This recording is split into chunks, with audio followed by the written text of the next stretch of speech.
अगर आपने अभी देखा होगा तो ऐसा लगेगा ठीक ही है, फ्लैट ही क्लोज यहाँ पे हुआ है, ना तो ज़्यादा तेजी ना तो ज़्यादा गिरावट, बट ऐसा नहीं है। अगर हम लोग आज के दिन के बाजार की बात करें, बहुत सॉलिड परफॉर्मेंस यहाँ पे चल रहा था। आप देख सकते हो जबरदस्त गैप अप देखने को मिला एंड उसके बाद लगातार तेजी बरकरार थी, बट बाद में आखिरी क्षण के ऊपर इतनी जबरदस्त सेलिंग हम लोग को देखने को मिली। तो यहाँ पे हम कह सकते हैं कि बहुत ही मतलब टॉप लेवल से अच्छा खासा बाजार गिरते हुए देखने को मिला है। अगर हम लोग खास करके अगर हम लोग बात करें तो निफ्टी फाइनेंशियल सर्विसेज, ठीक है, हाँ, इन्होंने शुरुआत से ही थोड़ा बहुत प्रेशर दिखाने की कोशिश यहाँ पे की थी, बट आखिरी क्षण के ऊपर जो प्रेशर इन्होंने यहाँ पे दिखाया इसके चलते तो और भी ज्यादा हम लोगों को गिरावट होती हुई देखने को मिला। एंड इसी चीज के चलते बैंक निफ्टी में भी सेम ही परफॉर्मेंस देखने को मिला। मतलब bank Nifty, Nifty financial services शुरू से ही प्रेशर क्रिएट कर रहे थे, बट फिर भी जो कल के दिन की बात करें, अमेरिकन बाजार की जो क्लोजिंग हुई थी 300 पॉइंट के आसपास क्लोज हुआ था एंड नैस्डैक तो और भी जबरदस्त। तो इसके चलते हमारे बाजार की ओपनिंग तय हो जाती है एंड वैसे ही कुछ हम लोग को देखने को मिला। बट बाद में अगर हम लोग कहें तो फाइनेंशियल सर्विसेज बैंक निफ्टी की ओर से लगातार प्रेशर क्रिएट होते हुए देखने को मिल रहा था। एंड इसी के बीच में डाउ जोन्स के फ्यूचर की बात करें, वहां से हम लोग को थोड़ा बहुत प्रेशर देखने को यहाँ पे मिल गया। एंड उसी के साथ साथ विदेश के जो बाजार रहते हैं जैसे कि जर्मनी के, विदेश की ओर से हम लोग को ज्यादा प्रेशर क्रिएट होते हुए देखने को यहाँ पे मिल गया है। एंड इसी चीज के चलते जो हमारी अच्छी खासी तेजी यहाँ पे बन रही थी वो पूरी वाइप आउट होते हुए देखने को यहाँ पे मिल गई है। सो ये मेजर रीजन था। एंड देखा गया तो ये शेयर मार्केट में एकदम नॉर्मल सी बात है, ये चलता यहाँ पे रहता है। हाँ, ऐसा सिनेरियो बहुत ही कम देखने को मिल जाता है, बहुत सारे लोग, तो ऐसा बहुत ही रेयरली आप लोगों को कभी देखने को मिल जाएगा। जितनी भी ज्यादा कहानियां बनती है, कहानियां मतलब जो भी चीजें हम लोग को देखने को मिल जाती है वो ऐसी ही देखने को मिल जाती है कि मार्केट अच्छा करता है और सडनली गिर गया करके, ठीक है। तो यूजुअली हम लोग कह सकते हैं कि विदेश की ओर से प्रेशर देखने को मिला। एंड प्लस अगर हमारे ही बाजार की अगर हम लोग बात करें तो बैंक निफ्टी फाइनेंशियल सर्विसेज में भी थोड़ा सा कमजोरी देखने को मिल रहा था। शुरुआत से ओपनिंग अच्छी हुई थी बट लगातार प्रेशर देखने को मिल रहा था, तो विदेश के बाजार की ओर से और प्रेशर आ गया। तो इसी चीज के चलते जो अच्छी तेजी थी उसको हम लोग टिका नहीं पाए, ठीक है। मार्केट में हम लोग है तो ये चीजें नॉर्मल सी देखने को मिल जाती है, इसके चलते हमारे कोई पोर्टफोलियो में बदलाव होता नहीं है। देन हम लोग बात करेंगे दोस्तों तो Tata steel. Yes, Tata steel की बात करें 2% आज भी यहाँ पे तेज है। तो यस, किसी ने बहुत ही अच्छा सवाल पूछा है कि सर आप टाटा स्टील के अगेंस्ट यहाँ पे बात करते हैं। अगेंस्ट मतलब क्या, कोई मेरी पर्सनली दुश्मनी नहीं है, मैं एक इन्वेस्टर हूँ, ठीक है। ट्रेडिंग के लिए आप किसी भी स्टॉक में जा सकते हैं, बट इन्वेस्टर के लिए आपको पता ही है कि लंबी अवधि के लिए हम लोग को यहाँ पे टिकना पड़ता है, तब जाके बड़ा पैसा बन जाता है। बट अगर हम लोग चेक करेंगे तो टीसीएस, ठीक है, तो टीसीएस में आप 5 साल का रिटर्न देखोगे, सर ये तो केवल 60% ही है, बट टाटा स्टील में तो देखिए 5 साल में तो 100% के आसपास के रिटर्न है।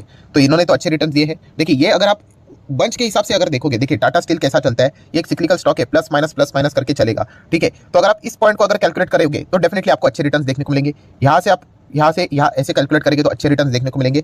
तो वैसा ही कुछ देखने को यहाँ पे मिल रहा है। अगर आप इसका बड़ा चार्ट पैटर्न देखोगे तो आप देख सकते हो कि यहाँ पे बिल्कुल फ्लैट चलता है स्टॉक एंड जो भी तेजी आ जाती है वो टिकती नहीं, वापस हम लोग को नीचे आते हुए देखने को मिल जाती है। सो टीसीएस की अगर हम लोग बात करें तो यहाँ की कहानी डिफरेंट है, ठीक है, बीच बीच में स्लो चलता है, बट यस इसकी जो जर्नी रहती है वो प्लस माइनस ऐसे ऐसे करते करते ऊपर जाते हुए देखने को यहाँ पे मिल जाता है, ठीक है। तो इसीलिए टीसीएस अगर आप देखोगे 2004 से लेकर अभी तक बहुत ज्यादा मल्टीबैगर रिटर्न्स दे चुका है। एंड टाटा स्टील इतनी पुरानी कंपनी होने के बावजूद प्रॉपर्ली जो उसके एवरेज रिटर्न है वो एफडी को भी बीट प्रॉपर्ली यहाँ पे नहीं कर पाए हैं, ठीक है। तो अगर हम लोग शॉर्ट टर्म का एक पीरियड उठाकर अगर देखेंगे जैसे कि ये वाला पीरियड, तो यहाँ पे तो टीसीएस ने 0 रिटर्न्स दिए, ठीक है। एंटायर आईटी सेक्टर की भी हम लोग यहाँ पे बात बोल सकते हैं। तो ऐसा हर एक पीरियड हम लोग को किसी ना किसी स्टॉक में देखने को मिल जाता है, बट हमें यस बिग पिक्चर देखनी होती है। तो उस हिसाब से अगर देखा गया तो हाँ, टीसीएस अगर हम लोग ये विचार करें कि 2030 में क्या ये ऊपर रहेगा, तो हाँ इसके चांसेस ज्यादा रहेगी कि ये शायद से ऊपर यहाँ पे जरूर हो सकता है, 4000, 5000, 6000 यहाँ पे हो सकता है, ठीक है। बट टाटा स्टील की बात करें तो यस यहाँ पे हम लोग को बहुत ज्यादा साइकिल्स देखने को मिल जाते हैं। सो इसीलिए टाटा स्टील, वेदांता की बात करिए, टाइमिंग वाले स्टॉक है। अगर आप प्रॉपर्ली यहाँ पे टाइमिंग लगा पाओ, यहाँ पे अगर बाय कर पाओ नीचे, ठीक है, तो जाके आप अच्छे रिटर्न्स बना पाओगे। अगर आपने गलती से टॉप लेवल पे खरीद लिया और अगर स्टॉक नीचे आ गया तो फिर आप बुरी तरीके से यहाँ पे फंस सकते हो।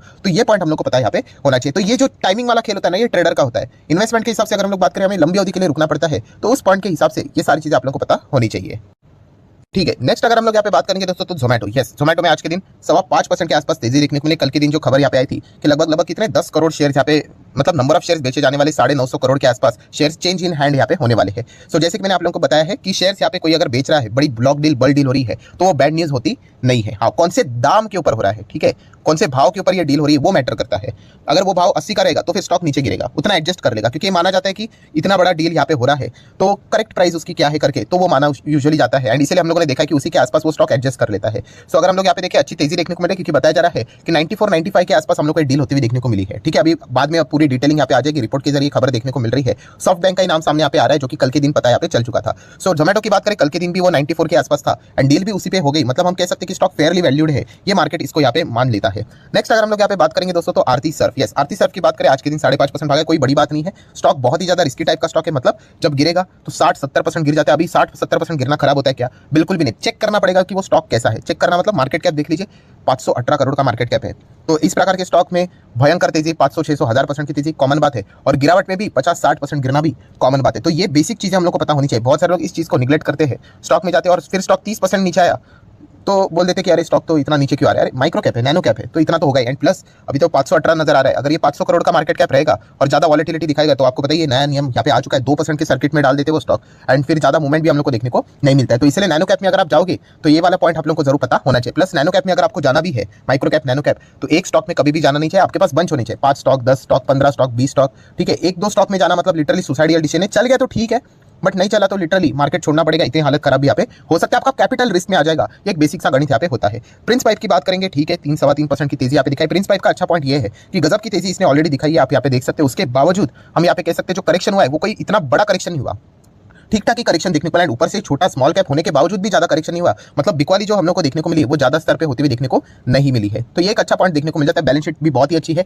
पहले कंपनी के ऊपर कर्जा हुआ करता था जो कि घटा घटा कर लॉन्ग टर्म बोरिंग कंपनी के मैनेजमेंट की हम बात कर सकते हैं, जीरो कर दिया करके। तो एक अच्छा पॉइंट जरूर देखने को यहाँ पे मिल जाता है। सो पाइपिंग सेक्टर की बात करें तो अच्छे खासे प्लेयर्स देखने को यहाँ पे मिल जाते हैं। उसमें एस्ट्रल तो नंबर 1 पे देखने को मिल जाता है, ठीक है। तो उसमें प्रिंस पाइप 4th नंबर पे आता है, तो एक इंटरेस्टिंग स्टॉक जरूर नजर आ जाता है। नेक्स्ट बात करेंगे सुजलॉन एनर्जी। यस, सर्किट का खेल यहाँ पे जारी है, एंड ये कंपनी में आपको पता है अभी बहुत सारे रिटेल्स भी आते हुए देखने को मिल जाएंगे क्योंकि सर्किट यहाँ पे चल रहा है।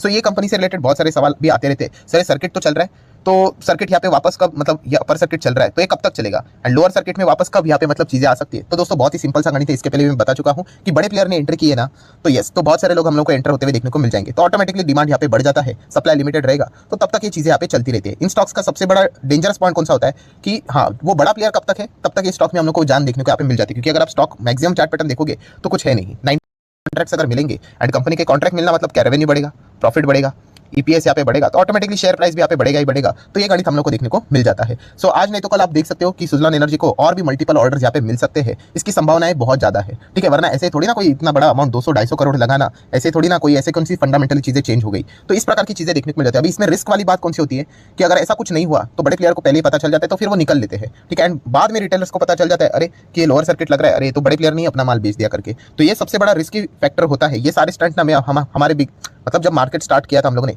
तभी हम लोग यहाँ पे ये कर चुके हैं, ठीक है। तो इसमें कैसा होता है कि लक का फैक्टर बहुत होता है कि कब तक वो सामने वाली पार्टी रहेगी, कब तक वो एग्जिट करेगी, हमें पता नहीं है। सो जब तक यहाँ पे चल रहा है तब तक ठीक है, जब वो वहाँ पे निकल देंगे तो यहाँ पे सर्किट भी लग सकते हैं, लोअर सर्किट भी लग सकते हैं। तो इस प्रकार का सिनेरियो यहाँ पे चलता है। तो इसलिए ऐसे रिस्की स्टॉक में अगर जाना है तो जो फॉर्मूला मैंने आप लोगों को बता के रखा हुआ है, हाँ, लिमिटेड अमाउंट रखोगे, क्वांटिटी रखोगे, तो एक बेस्ट ऑप्शन इसको यूजुअली माना यहाँ पे जाता है।